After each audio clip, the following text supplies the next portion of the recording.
다시 군복을 입는 5060 세대의 시니어 경계병 시대가 온다. 안녕하세요, 여러분. 오늘은 우리 5060 세대에게 직접 관련된 아주 중요한 이야기를 가지고 왔습니다. 지난 2024년 9월 국회 국방위원장이 깜짝 발표를 했습니다. 건강한 50대, 60대 분들이 군대에서 경계병 역할을 할 수 있도록 법안을 만들겠습니다. 처음 이 소식을 들었을 때 많은 분들이 놀라셨을 겁니다. 이 나이에 무슨 군대냐? 하지만 찬찬히 들여다보니 이게 단순한 이야기가 아닙니다. 병력 부족 문제, 우리 세대의 일자리 문제, 노인 빈곤 문제, 국가 재정 문제가 모두 얽혀있는 복합적인 제안입니다. 그리고 놀랍게도 이미 500명이 넘는 시니어들이 자발적으로 시니어 아미를 만들어 훈련을 받고 있습니다. 오늘은 이 시니어 경계병 제도가 무엇인지, 왜 나온 건지, 우리에게 어떤 의미인지 자세히 말씀드리겠습니다. 여러분, 요즘 거리에서 젊은이들을 보면 어떠신가요? 예전보다 확실히 줄었죠? 숫자로 보면 더 심각합니다. 2022년 기준 우리 군의 상비 병력은 48만 명입니다. 50만 명 선이 무너졌습니다. 육군 36만 5천 명, 해군 6만 9천 명, 공군 6만 5천 명. 이게 전부입니다. 문제는 앞으로입니다. 출산율이 계속 떨어지고 있습니다.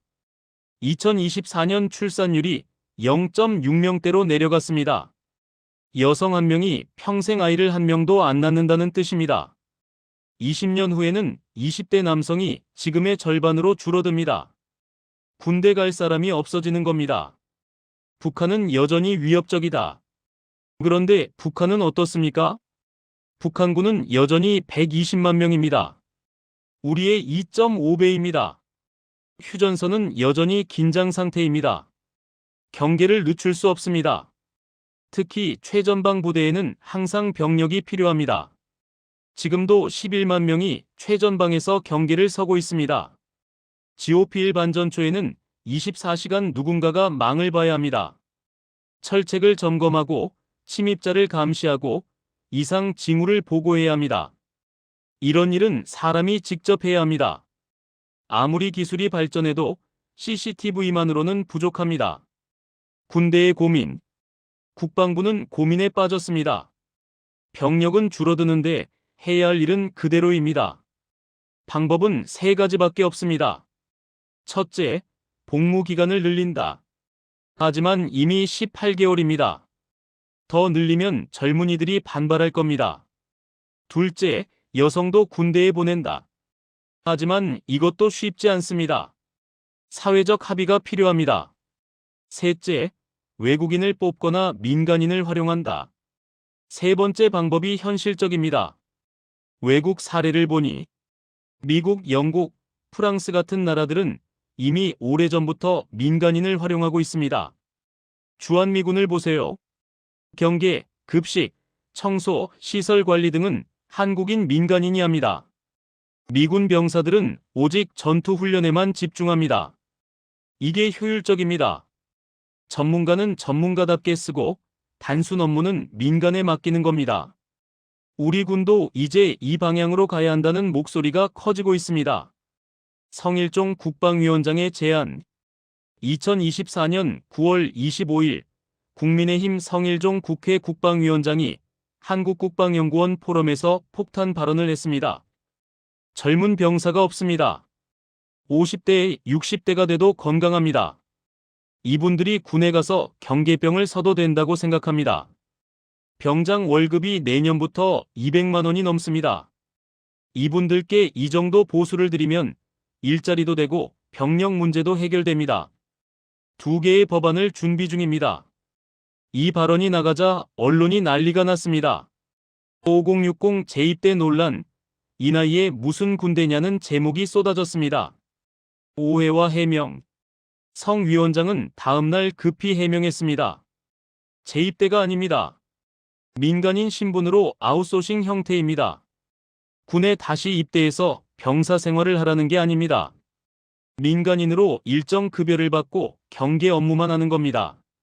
본인이 원하는 경우에 한해서 건강한 분들만 지원할 수 있습니다. 주한미군도 이미 한국인 민간인을 경계 업무에 활용하고 있습니다. 쉽게 말하면 군무원이나 계약직 같은 형태입니다. 군복을 입고 부대에 출근해서 경계를 서고 저녁에는 집에 돌아가는 겁니다. 병영에서 자는 것도 아니고 훈련을 받는 것도 아니고 상관의 명령에 절대 복종하는 것도 아닙니다. 일종의 일자리입니다. 요즘 50대, 60대는 예전과 다릅니다. 의료기술이 발달하고 영양 상태가 좋아져서 건강합니다. 전문가들은 말합니다. 지금 60세는 1990년대의 45세와 비슷하다고요? 환갑이 옛날의 45이라는 겁니다. 실제로 새벽 공원에 가보세요. 철봉에 매달리고 팔굽혀펴기하고 달리기 하는 50대, 60대가 수두룩합니다. 등산 가보세요. 젊은이들보다 5060이 훨씬 많습니다. 건강합니다. 체력도 있습니다. 그런데 사회는 이분들을 쓸모없다고 내버려둡니다. 은퇴 후 막막한 현실. 은퇴하면 뭐합니까? 연금 받는 분들은 그나마 낫습니다. 하지만 연금만으로는 생활하기 어렵습니다. 국민연금 평균 수령액이 월 60만 원 정도입니다. 이걸로 어떻게 살아갑니까? 일을 해야 합니다. 그런데 일자리가 없습니다. 나이가 많다는 이유로 어디서도 안 뽑아줍니다. 결국 택배, 대리운전, 경비 같은 일을 합니다. 택배는 체력적으로 힘듭니다. 대리운전은 밤눈이 나빠서 위험합니다. 경비는 월급이 적습니다. 그래서 이 세대에게 건강은 곧 돈입니다. 건강해야 일할 수 있고 일해야 먹고 삽니다. 5060 세대는 군대에 적합합니다. 이미 군대를 다녀왔습니다. 30개월에서 39개월씩 군 복무를 했습니다. 군대 문화를 압니다. 계급, 규율, 복종이 몸에 배어 있습니다. 엄격한 부모와 교사 밑에서 자랐습니다. 부지런함과 책임감을 배웠습니다. 토요일도 일했던 세대입니다. 하루 12시간씩 회사에 묶여 살았습니다. 까라면 까라는 문화를 당연하게 받아들였습니다. 정신력도 강합니다. 어려운 시절을 견뎌낸 세대입니다. 전투 경험도 있다. 일부는 실전 경험도 있습니다. 1960년대, 70년대에 군 복무한 분들은 북한군과 교전한 적도 있습니다. 판문점 도끼 만행 사건, 울진 삼척 무장공비 침투 사건 같은 것들을 직접 경험했습니다. 지금 젊은 병사들은 평화로운 시대에 자랐습니다.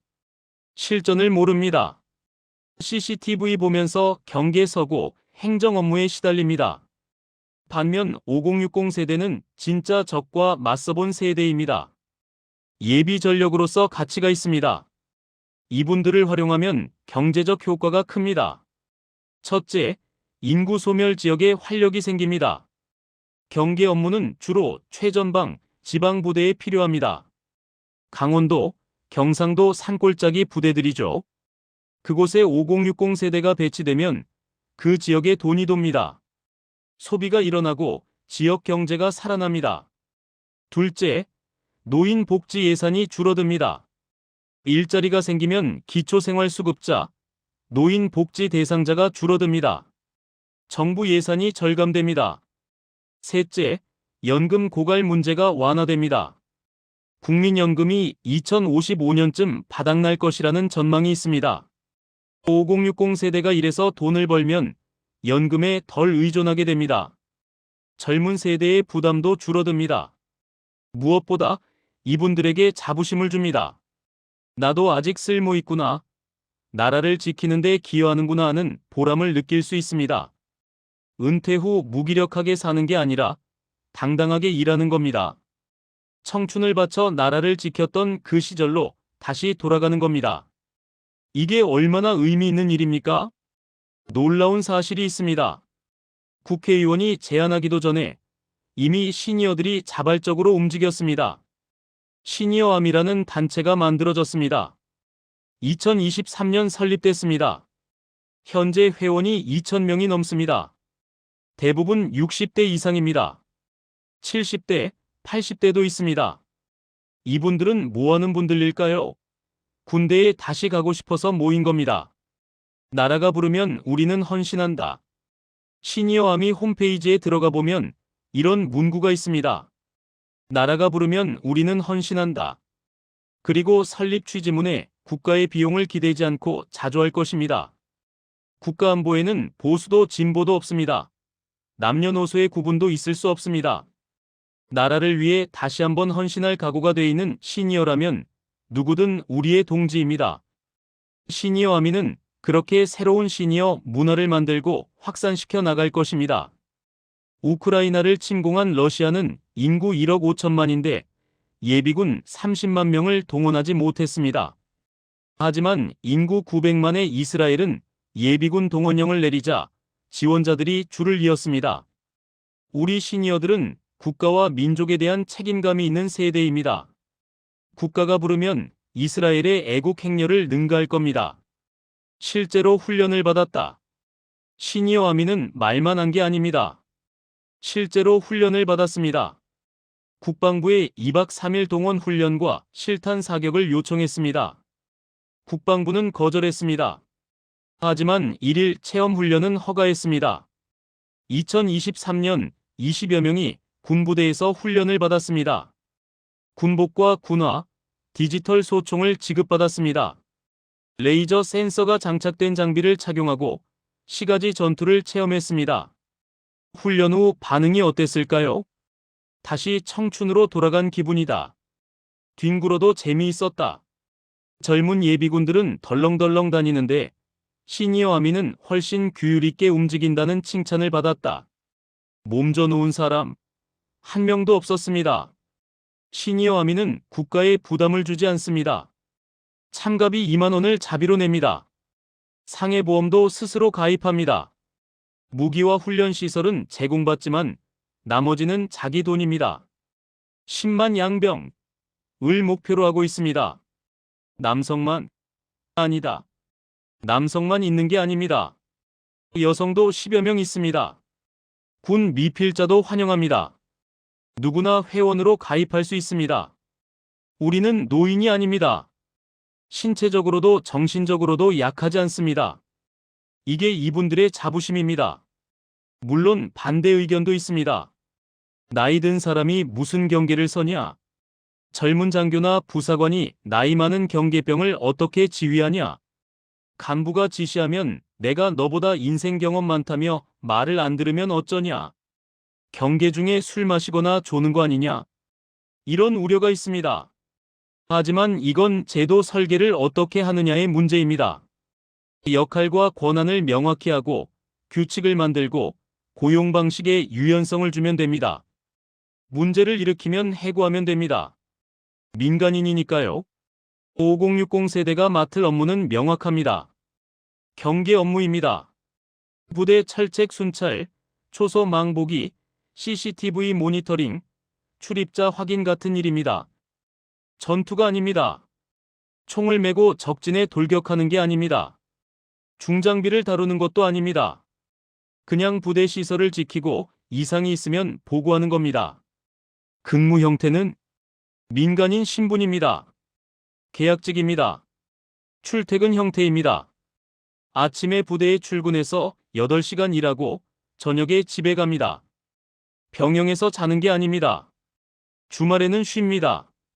상관이 막대하면 노동청에 신고할 수도 있습니다. 민간인이니까요. 월급은 얼마? 병장 월급에 준한다고 했습니다. 2025년 기준 병장 월급이 200만 원이 넘습니다. 플러스 알파를 준다고 했으니 아마 250만 원 정도 될 것 같습니다. 월 250만 원이면 나쁘지 않습니다. 국민연금 60만 원 받는 분이 추가로 250만 원을 벌면 월 310만 원입니다. 부부가 각각 받으면 600만 원이 넘습니다. 노후가 훨씬 여유로워집니다. 어디서 근무하나? 주로 지방부대입니다.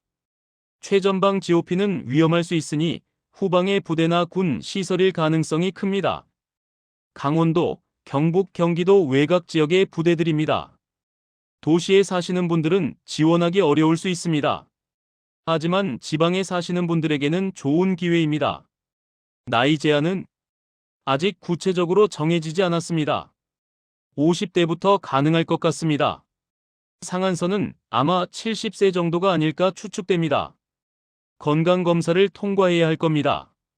시력, 청력, 체력 테스트가 있을 겁니다. 언제부터? 성일종 위원장이 법안을 준비 중이라고 했습니다. 아직 발의하지는 않았습니다. 빠르면 2025년 중에 법안이 발의되고 2026년부터 시범 사업이 시작될 것 같습니다. 처음에는 소규모로 시작해서 문제가 없으면 점차 확대할 겁니다. 지원 방법은 아직 공식 발표는 없습니다. 하지만 아마 국방부 홈페이지나 각 군 홈페이지에서 모집 공고가 나올 겁니다. 제향군인 내에서도 모집할 가능성이 있습니다. 관심 있으신 분들은 제향군인회나 시니어 아미를 주시하시면 됩니다. 찬성하는 사람들. 100세 시대에 기발한 아이디어다. 병력 부족 문제와 노인 일자리 문제를 동시에 해결할 수 있다. 군 경험이 있는 분들이니 충분히 가능하다. 국가가 은퇴 세대에게 복지를 제공하는 좋은 방법이다. 자부심을 느끼고 보람을 찾을 수 있다. 이런 의견들이 있습니다. 반대하는 사람들.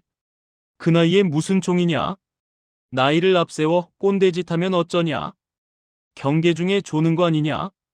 젊은 간부들이 관리하기 힘들 것이다. 차라리 군대를 무인화하거나 외국인을 쓰는 게 낫다. 이런 반대 의견도 있습니다. 제도 설계가 관건. 결국 제도를 어떻게 만드느냐가 중요합니다. 역할을 명확히 하고 권한과 책임을 분명히 하고 문제가 생기면 해고할 수 있는 시스템을 만들면 됩니다.